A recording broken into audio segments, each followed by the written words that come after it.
देवगड निपाणी राष्ट्रीय महामार्गावरील फोंडा तिठा ते घाट पायता तर हुमरट तिठा ते करूळ मार्गे फोंडा तिठा हा रस्ता गेले काही महिन्यांपासून अक्षरशः जीवघेणा बनला आहे। आजवर या मार्गावर अनेकांनी आपले जीव गमावले। ठिकठिकाणी पडलेले खोल खड्डे, सततचे पावसाचे पाणी आणि डांबर उखडलेले पृष्ठभाग यामुळे प्रवाशांना जीव मुठीत धरून प्रवास करावा लागत आहे। दररोज या मार्गावरून शालेय बस, प्रवासी वाहने, रुग्णवाहिका, खासगी व शासकीय एसटी बसेस आणि मालवाहतूक गाड्यांचा वावर असतो। मात्र रस्त्याच्या अत्यंत वाईट स्थितीमुळे अपघाताचे प्रमाण वाढले असून नागरिकांचा संताप उसळला आहे।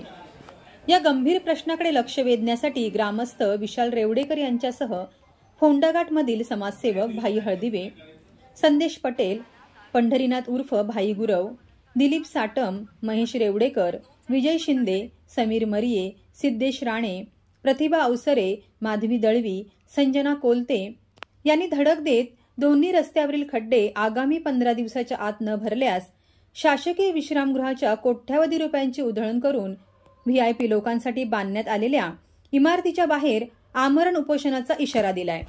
आमचा इथे निवेदन द्यायचा विषय असा आहे की आम्ही जे रस्ता आहे यांचा हुमरट ते फोंडा तिठापर्यंत हा पीडब्ल्यूडी कडे रस्ता आहे, पण तिकडे आता ती अवस्था बघितली तर एखाद्या नदीतनं आपण जातो त्या पद्धतीने होडी जाते त्याप्रमाणे आमच्या गाड्या येतात, ते ऍक्सिडेंट होतात, अपघात होतात, लोकांच्या जीविताची अडचण निर्माण झालेली आहे आणि प्रचंड खड्डे म्हणजे खड्ड्यांनीच रस्ता आहे की खड्डे तेच समजत नाही, असा परिस्थिती वाईट आहे।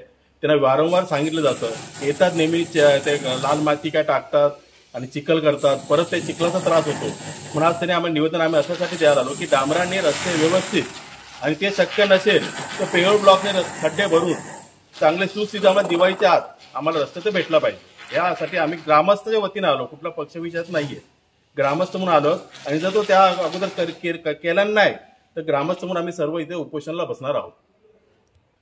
फोंडाघाट ग्रामस्थांचा एकमुखी निर्णय झालाय, जर हे मुदत देऊन त्यांना 15 दिवस मुदत दिली, त्यात जर नाही झालं तर आम्ही ग्रामस्थांच्या वतीनेच उपोषण चालू करणार आहोत आणि साखळी उपोषण असेल आणि काय असेल ते आम्ही तेव्हा ती दिशा ठरवू, पण उपोषण आहे 100% जर नाही केलं त्यांनी तर। Viraj Gosavi, Maharashtra live news, Sindhudurg.